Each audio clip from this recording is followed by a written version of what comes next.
ফের মেজিয়া তাপবিদ্যুৎ কেন্দ্রে দুর্ঘটনা। কনভেয়ার বেল্টে শরীর জড়িয়ে মৃত্যু হয়েছে এক শ্রমিকের। পুলিশ সূত্রে খবর, মৃত শ্রমিক অনন্ত ঘোষ।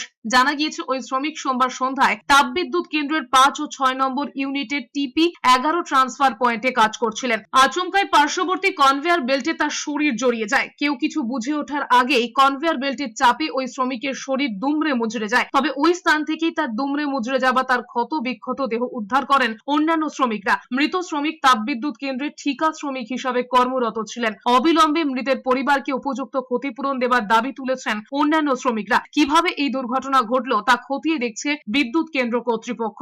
সিএইচপি 5-6 সাইডে টিপি 11 নামক একটি পয়েন্ট আছে, ট্রান্সফার পয়েন্ট। ওই ট্রান্সফার পয়েন্টে কর্মরত অবস্থাতেই ওনার মৃত্যু হয়েছে। জায়গাতে অ্যাকচুয়ালি 2-3 জন করে ম্যানিং থাকা উচিত। এখানে কোম্পানি ম্যানেজমেন্ট বা সব কেউ ধার ধারে না, শ্রমিক সুরক্ষার ব্যাপারটা কেউ ধার ধারে না, পুরো ঢিলেঢালা।